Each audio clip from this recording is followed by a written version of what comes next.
오늘 또 그대의 최고의 날입니다. 임은미 선교사 묵상입니다. 2022년 8월 1일 월요일 최고의 날. 청함은 나의 평생 사명. 마태복음 22장.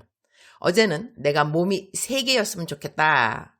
그런 생각을 했다. 한 몸은 설교할 때 사용하는 몸, 한 몸은 상담할 때 사용하는 몸, 한 몸은 기도해 줄 때 사용하는 몸.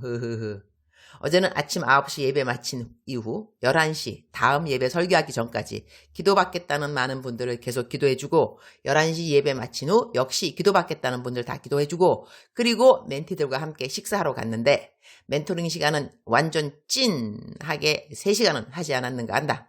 그리고 집에 오면서 차 안에서 역시 멘토링. 집에 도착하니 아마 오후 5시인가 된 것 같은데 너무 피곤하니 잠깐 잠이 들었다. 1시간인가 자고 일어나니 온몸이 너무 아팠다. 근육통으로 온몸으로 쑤셔서 혹시 이거 코로나인가? 나 올해 1월 1일부터 코로나 걸려서 10일을 알았다. 그때 3일 동안 근육통이 정말 작결을 해서 너무 아팠었다. 어제 갑자기 그렇게 온몸에 근육이 아프기에 설마 하니 그 코로나가 다시?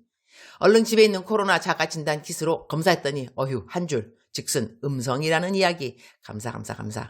진통제 입에 털어넣고 어제는 월말이니 사역에 들어가는 한 달 재정 내역을 정리해야 하는 날. 어제 교회에서 어느 분이 자기 스스로 귀신 들렸다고 생각하는 분 기도를 해주었는데 귀신이 안 나갔다고 나에게 카톡을 주셨다. 그 카톡 계속 답해주다 보니 주일의 사역이 밤 자정이 넘어도 맞춰지지가 않았다. 그래도 재정 정리하면서 1천만 원 차이가 나는 부분을 발견하게 되어서 감사. 나는 평소에 기도해 둔다.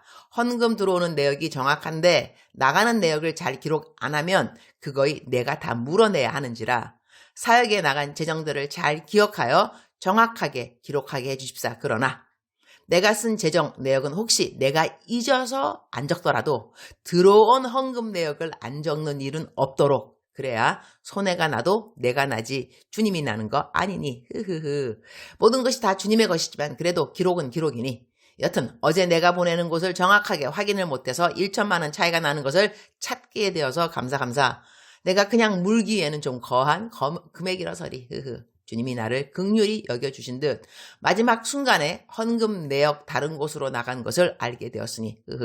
여튼 매월 말일은 사역 재정 나간 헌금 정리하는 것도 만만찮은 사역의 한 부분. 그러다 보니 특히 월말에는 내 몸이 한두 개 더 있으면 좋겠다 그런 생각도 하지만 때로는 몸이 피곤할 때 드는 생각은 어차피 사역 안 해도 몸은 불편하고 사역하면 조금 더 피곤하니 그래 이판사판이지. 사역 왕창하고 피곤한 것이 낫지. 어제는 자정이 넘게 이런저런 일을 하고 있는데 보이스톡이 왔다. 다급한 일이 아니면 이 시간에 보이스톡을 할 리는. 이럴 때 항상 느끼는 것인데 세상 사람들, 힘든 사람들 정말 많구나 하는 그런 생각. 지금 새벽 1시 묵상을 올려놓고 난 다음 새벽엔 잠을 좀 청하려고 한다. 언제 다시 7시간 깨지 않고 잘 수 있는 날이 또 올까 마음으로 사모해 보지만 하루도 편안한 날 없지만 하루도 평안하지 않은 날 역시 없는 이 동일한 은혜에 감사. 마태복음 22장 14절. 청함을 받은 자는 많되 택함을 입은 자는 적으니라. For many are invited, but few are chosen. 어제는 멘티들과 함께 예배 마친 후에 샤브샤브 집에서 가서 식사와 함께 멘토링을 하게 되었다. 멘토링의 키워드가 있다면 마음 여름이 아닌가 한다. 마음을 열고 이야기를 해야 멘토링의 깊이가 더할 수 있는지라. 이젠 우리 멘티들이 마음을 여는 것을 주저하지 않고 어느 때라도 자신의 마음을 있는 그대로 소통할 수 있어서 감사하다고 하겠다. 거의 3시간을 같은 식당에 있었더니 일하시는 분이 우리 보고 다음 예약 손님 있다고 한다. 즉슨 나가달라는 말. 우리가 기도하는 것을 그분이 본지라 우리가 교인들인 것을 당연히 알고 있으셔서리 식당 나오면서 팁으로 5만 원을 드렸다. 그리고 내가 거의 늘 가방에 갖고 다니는 전도용 마스크, 예수님을 믿겠다는 결심문이 붙어있는 마스크를 드리면서 오늘 감사했다는 인사말을 드렸다. 그분은 팁을 보시더니 화들짝 놀라면서 감사해 하셨다. 그러니 나는 이 결심문으로 전도하기 위해 5만 원을 투자한 것이다. 택시기사님들에게도 잔돈 크게 드리는 이유는 한 가지, 전도해야 하니 그 마음이 열려서 내가 드리는 마스크의 결심문을 읽어주십사, 그것이다. 어제는 9시 아침 예배 마치고 기도받겠다는 성도님들을 위한 기도를 해주는데 어떤 분이 예수님을 아직 안 믿는데 그냥 지인이 끌고 오다시피 해서 오신 것 같았다. 그러니 이런 분들은 대연 기도가 뭔가 호기심으로 오시는 분들일 수 있다. 데리고 오신 분은 어찌하든지 이런 기회를 통해서 교회에 좀 정착하기를 바라는 마음일 것이고 말이다. 예수님 영접기도 안 했다고 해서 나는 예수님 영접기도 안 한 사람은 기도 안 해준다고 했다. 그 대신 기도 받기 원한다면 예수님 마음에 영접한다는 기도를 나 따라 하라고 하니 따라 하겠다고 한다. 옆에 계신 어떤 분도 교회 안 나온 지 오래되었다고 하기에 두 분 다 같이 내가 하는 영접기도 따라하라 하고 했다. 두 분 다 따라하기에 그 후에 한 분씩 따로 기도해드렸다. 오늘 묵상 본문 말씀에 14절, 청함을 받은 자는 많되 택함을 입은 자는 적으니라 라고 쓰여있다. 내가 지금 하는 일들은 사실 청함이다. 전도하기 위해 팁도 드리고, 전도하기 위해 기사님들 잔돈 드리고, 전도하기 위해 때로는 필요하지 않은 것을 사기도 하고, 사면서 전도용 마스크를 드릴 수 있으니까 내가 할 수 있는 청함들이다. 그러나 이렇게 청함 받았다고 정말로 다 구원을 받을 것인가? 그건 사실 나는 모른다. 그러나 나의 사명은 한 사람 한 사람 구원을 시키는 것도 아니라는 것이다. 나는 청함을 해야 하는 사명을 맡은 것이다. 오늘 본문 말씀의 배경을 기록된 하나님의 말씀에서 그대로 옮겨온다. 마태복음 22장 2절. 천국은 마치 자기 아들을 위하여 혼인잔치를 베푼 어떤 임금과 같으니 그 종들을 보내어 그 청한 사람들을 혼인잔치에 오라 하였더니 오기를 싫어하거늘 다시 다른 종들을 보내며 이르되 청한 사람들에게 이르기를 내가 오찬을 준비하되 나의 소와 살찐 짐승을 잡고 모든 것을 갖추었으니 혼인잔치에 오소서 하라 하였더니 그들이 돌아보지도 않고 한 사람은 자기 밭으로 한 사람은 자기 사업하러 가고 그 남은 자들은 종들을 잡아 모욕하고 죽이니 임금이 노하여 군대를 보내어 그 살인한 자들을 진멸하고 그 동네를 불사르고 이에 종들에게 이르되 혼인잔치는 준비되었으나 청한 사람들은 합당하지 아니하니 내 거리 길에 가서 사람을 만나는 대로 혼인잔치에 청하여 오라 한데 종들이 길에 나가 악한 자나 선한 자나 만나는 대로 모두 데려오니 혼인잔치에 손님들이 가득한지라. 임금이 손님들을 보러 들어올새 거기서 예복을 입지 않은 한 사람을 보고 이르되 친구여 어찌하여 예복을 입지 않고 여기 들어왔느냐 하니 그가 아무 말도 못하거늘 임금이 사원들에게 말하되 그 손발을 묶어 바깥 어두운 데 던지라. 거기서 슬피 울며 이를 갈게 되리라 하니라. 청함을 받은 자는 많되 택함을 입은 자는 적으니라. 여기에서 예복이라 하면 예수 그리스도의 의로 입는 옷이라고 하겠다. 그러니 청함을 받아 교회에 간다 해도 예수님의 의로 예복을 준비하지 않은 자는 천국에 갈 수 없다는 것이다. 그런데 어떤 사람이 청함을 입었는데 택함을 받지 않았는지 우리가 꼭 알아야 하나? 우리의 사명은 일단 이곳 저곳 이곳 어디를 우리가 가더라도 이 결혼식에 청함을 해야 하는 일은 해야 하는 것이다.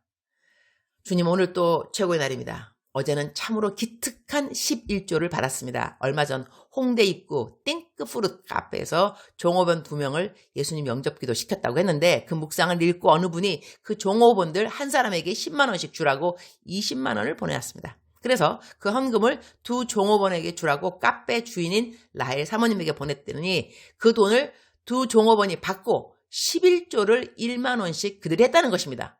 그들이 태어나 처음 해본 11조. 와, 감동입니다. 감동.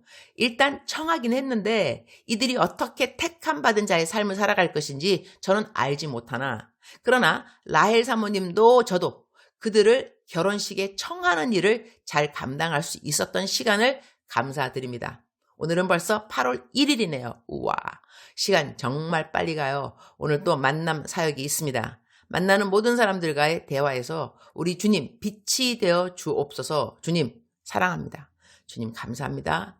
오늘 또 우리 주님 저를 보시면서 하루 종일 기쁘시면 참 좋겠습니다. 사랑하는 그대여.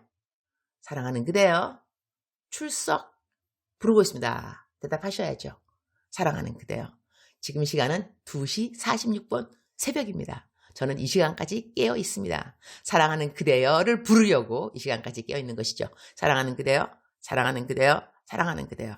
억만 번 더 들어도 기분이 좋은 말, 들으면 들을수록 더더욱 힘이 생기는, 위로가 되는, 격려가 되는, 소망이 생기는 사랑하는 내 아들아, 사랑하는 나의 딸아. 사랑하는 그대여. 그대는 하나님께서 사랑하시는 하나님의 자녀입니다. 이 녹음된 묵상 들을 그대는 보통 이 묵상 듣는 분들은, 예수님 안 믿는 분들은 거의 없는 것 같더라고요. 또 예수님을 믿어도 잘 믿는 분들이 정말 저는 대다수라고 생각합니다. 안 그러면 저의 이 긴 묵상을 읽을 수 없기 때문이죠. 그런데 이 긴 묵상을 읽어주시니까 정말로 하나님 안에서 겸손하시고 또한 천국에 다 들어갔을 수 있는 그런 분들이 아닐까, 저는 그렇게 생각합니다. 오늘 이 묵상 말씀의 주제는 청함과 택함인데요. 청함이라는 것은 전도를 말하는 거죠. 성경 말씀 그대로 거리에 나가서 악인이나 선인이나 뭐 예쁜 사람이나 뭐 좀 덜 생긴 사람이나 뭐 누구라 할 거라도 그러니까 부른다는 거죠. 예수님 믿어라, 예수님 믿어라, 교회에 와라, 교회에 와라, 이렇게 하면서 이게 청함이잖아요.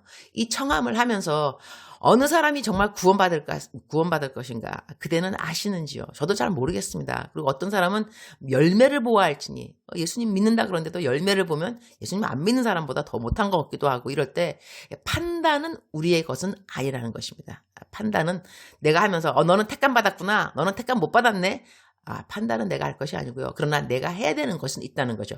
청함입니다. 예수님 믿으세요. 예수님 잘 믿으세요. 교회 나오세요. 제자 훈련 갈까요? 이렇게 청하는 것은 하나님이 우리 모두에게 원하시는 하나님의 뜻이고 우리의 사명입니다. 그러나 택함 받게 하고 못하게 하고, 그건 우리가 우리의 영역 바뀌지 않을까, 그런 생각합니다. 사랑하는 그대여. 사랑하는 그대여. 사랑하는 그대의 옆에 누가 있는지요? 청함을 받았나요? 그대는 그를 청함해 보셨는지요? 우리 삶의 도전이 아닐 수 없습니다. 청함, 청함, 청함. 우리 그 누군가에게 마스크 한 장을 주는 것도 청함이요. 선을 행하면서 교회 다니세요 한마디 하는 것도 청함이 되겠고, 정말 그냥 말씀 그대로 설교를 하는 것도 청함이 되겠고, 우리가 청함을 하는 저의 사명 꼭 명심하는 그런 하루가 되었으면 참 좋겠습니다. 사랑하는 그대여, 사랑합니다. 사랑하는 그대여, 축복합니다. 오늘 또 그대의 최고의 날입니다.